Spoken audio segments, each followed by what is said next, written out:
Hai, aku Alif, dosenmu dari masa depan.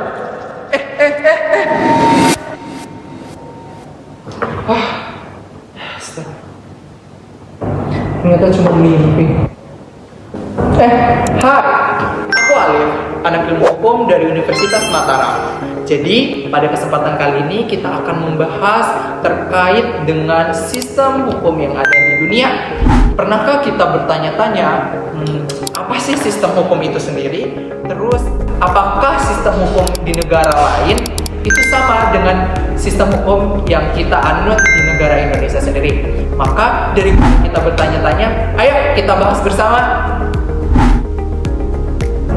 Oke, sebelum kita masuk ke dalam pembahasan yang lebih jauh, tentu kita harus memahami apa yang dimaksud dengan sistem dan hukum itu sendiri. Sistem hukum itu adalah sebuah aturan, komponen, ataupun elemen yang mengatur terkait dengan ketatanegaraan, cara masyarakat berinteraksi, dan juga cara kita bersosialisasi, yang dimana ketika digabungkan akan menghasilkan suatu tujuan tertentu berdasarkan maksud dan tujuan dari hukum itu sendiri. Maka kemudian sistem hukum yang ada di dunia ini dibagi menjadi 4 secara umum, yaitu ada yang namanya sistem hukum civil law, common law, social law, dan Islamic law. Kenapa terjadi pluralisme terhadap sistem hukum ini? Karena dipengaruhi oleh beberapa hal. Di antaranya ada istiadat, setelah itu kebiasaan, mayoritas agama yang dianut dalam suatu pemerintahan suatu negara, dan juga status kepemimpinan pada saat sebelumnya, apakah terjadi kolonialisme, pemerintah raja, dan lain sebagainya.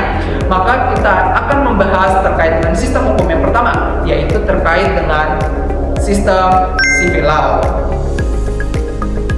Civil law atau Eropa kontinental merupakan sebuah sumber hukum yang dianut oleh bangsa Eropa yang berasal ataupun berakar dari bangsa-bangsa Romawi kuno pada masanya, yang dimana akar tradisi ini berakar atau berkembang pada masa reformasi besar-besaran, pada masa kekaisaran pada saat itu yang bernama Kaisar Justinianus pada tahun sekitar 529 Masehi, yang menghasilkan atau menghadirkan Corpus Juris Civilis yang diterbitkan, yang merupakan sebuah kodifikasi hukum pertama yang mengumpulkan sumber-sumber ataupun aturan-aturan hukum pada saat itu yang disusun secara tertulis dan sistematis, yang berarti sumber hukum pada saat itu berasal dari sumber hukum tertulis.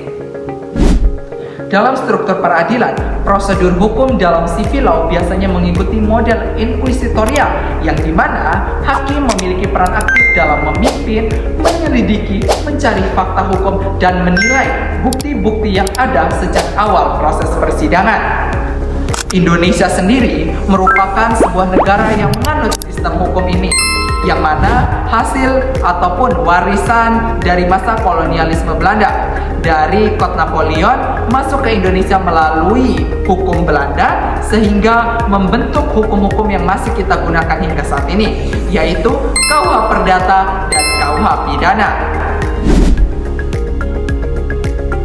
Ciri-ciri ataupun karakteristik dari sistem hukum civil law ini sendiri lebih mengedepankan atau menekankan pada prinsip-prinsip hukum utama yang dikodifikasikan ke dalam kode-kode hukum tertulis, yang berarti setiap undang-undang ataupun setiap peraturan-peraturan yang ditetapkan oleh otoritas legislator menjadi sebuah sumber hukum utama. Maka kemudian seperti apa sistem ataupun cara kerja dari hakim itu sendiri? Maka hakim akan bertindak sebagai penasihat hukum, yaitu interpreter, bukan sebagai pencipta atau penghasil hukum. Maka kemudian hakim bertugas untuk mengimplementasikan ataupun menerapkan kode-kode hukum yang ada ke dalam sebuah kasus atau perkara nyata yang ditangani. Maka selanjutnya kita akan membahas terkait dengan struktur pengadilan. Selain Indonesia, negara-negara yang menganut sistem hukum civil law diantaranya ada Jerman, Belanda, Italia, Kamboja, Vietnam, Thailand, dan masih banyak lagi. Dan yang kedua adalah sistem hukum common law atau yang dikenal sebagai Anglo-Saxon, yang merupakan sebuah sistem hukum yang berasal dari Inggris dan perkembangannya dimulai setelah penaklukan Normandia pada tahun 1066. Berbeda dengan civil law yang bersifat top down melalui perintah kaisar ataupun legislatif, common law lebih bersifat ataupun berasal dan berakar dari adat kebiasaan masyarakat-masyarakat setempat yang kemudian dikumpulkan dan disatukan melalui keputusan-keputusan pengadilan kerajaan. Selanjutnya, ciri dan karakteristik dari sistem hukum common law ini sendiri. Sistem hukum common law itu adalah doktrin straight decisis, yang dimana mewajibkan pengadilan-pengadilan mengikuti peraturan-peraturan atau keputusan-keputusan yang sudah ada sebelumnya terhadap kasus-kasus atau perkara-perkara yang serupa. Maka dalam hal ini, hakim tidak hanya mengambil keputusan melalui undang-undang tertulis, tetapi seperti hakim membuat hukum atau judge made law yang tercermin melalui jurisprudensi atau keputusan-keputusannya. Maka kemudian dalam hal ini seorang hakim ketika mendapati suatu perkara-perkara yang sebelumnya tidak memiliki preseden. Apa itu preseden? Preseden adalah suatu keputusan-keputusan hakim sebelumnya terhadap suatu perkara yang sama. Maka ketika ini belum ada presidennya, maka wajib hakim memiliki kewajiban dan otoritas untuk membuat suatu hukum baru terhadap perkara yang dihadapinya yang bersifat mengikat, sehingga pengadilan-pengadilan di masa depan wajib mengikutinya.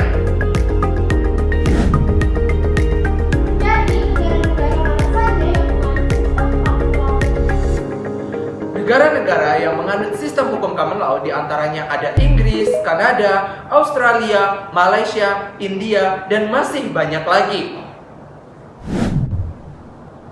Dalam struktur peradilan common law berbeda dengan struktur peradilan civil law yang bersifat inquisitorial. Dalam common law bersifat adversarial, yang mengartikan bahwasannya sebuah proses peradilan adalah sebuah kompetisi bagi kedua belah pihak, yaitu pihak penggugat dan pihak yang tergugat di hadapan hakim yang menjadi wasit atau arbiter netral.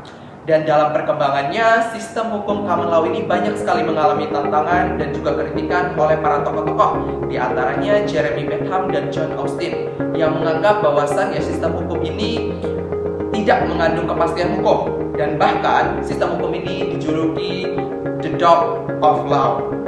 Tetapi sistem hukum ini terus tetap berkembang dalam masanya dikarenakan banyak pendukung yang menjadikan bahwasannya sistem hukum ini adalah sistem hukum yang fleksibel.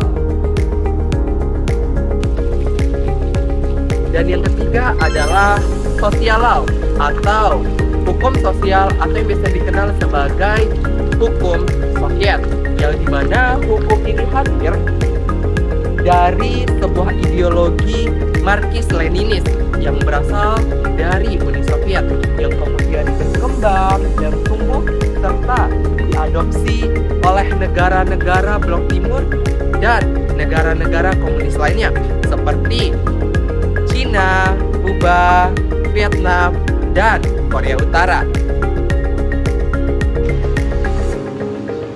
Dalam perspektif sosialis, sistem hukum ini memiliki hukum yang bukan bersifat independen ataupun mandiri, melainkan hukumnya adalah sebuah alat politik bagi para penguasa-penguasa yang memiliki kekuasaan yang besar dan luas, yang kemudian digunakan untuk mengatur, mengelola, memanipulasi masyarakat-masyarakat, serta digunakan untuk menekan atau mempressure para pihak-pihak atau musuh-musuh yang bertentangan dengan ideologi tersebut. Cina dipandang sebagai sebuah contoh yang dinamis dalam evolusi hukum sosialisnya, yang mana sejak tahun 1970-an Cina melakukan reformasi besar-besaran guna Cina untuk kemudian dapat mengadopsi elemen-elemen pasar yang sehingga dapat disebut sebagai sosialisme dengan karakter Cina yang kemudian dapat mengatur dan membuat sistem-sistem hukum yang kemudian terbentuk menjadi sebuah sistem hukum yang sistematis. Meskipun terdapat kemajuan dalam perlindungan hak individu, sistem hukum sosialis Cina dipandang sebagai sebuah sistem yang bersifat dualistik, yang dimana dalam kehidupan sehari-hari dan ekonomi bersifat profesional. Namun, dalam menghadapi berbagai tantangan-tantangan dan dinamika-dinamika yang berkaitan dengan stabilitas partai dan keamanan nasional ataupun negara, sistem di luar hukum atau ekstra legal dan kendali serta kontrol politik sering mendominasi.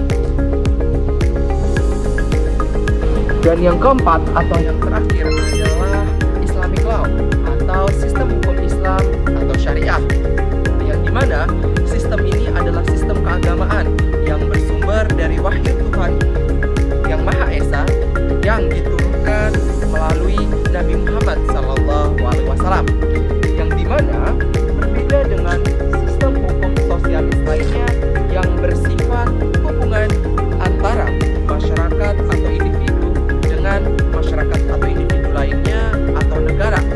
Sistem hukum Islam ini lebih kompleks, mencakup berbagai hal. Yang pertama, mencakup ibadah antara hubungan masyarakatnya dengan Tuhan yang Maha Esa. Dan yang kedua, mencakup muamalat, yang dimana hubungan antara sosial, ekonomi, dan politik. Sumber hukum Islam didasarkan pada 4 sumber utama, yaitu Al-Quran yang merupakan wahyu yang diturunkan oleh Allah Subhanahu wa Ta'ala melalui Nabi Muhammad SAW. Dan yang kedua adalah Al-Hadis yang merupakan adat dan kebiasaan dari Muhammad SAW.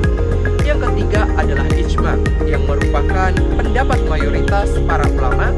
Dan yang terakhir adalah qiyas yang merupakan analogi bagaimana kemudian penerapan di zaman Nabi Muhammad SAW dibawa hingga saat ini.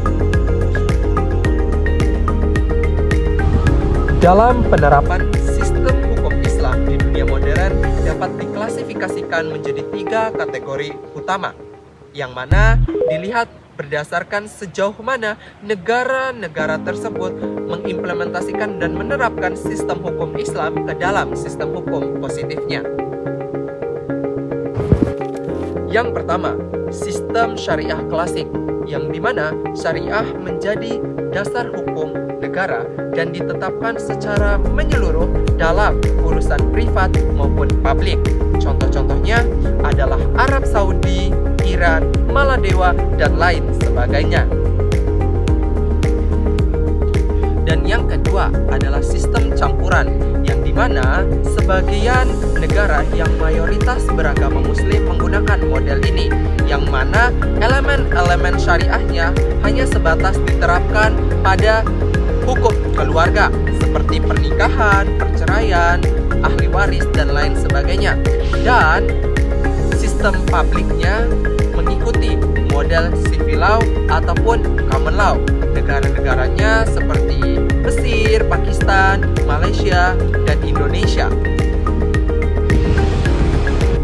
Dan yang ketiga atau yang terakhir adalah sistem sekuler, yang dimana negara-negara secara konstitusional memisahkan urusan agamanya dari hukum negaranya, walaupun mayoritas agamanya adalah muslim.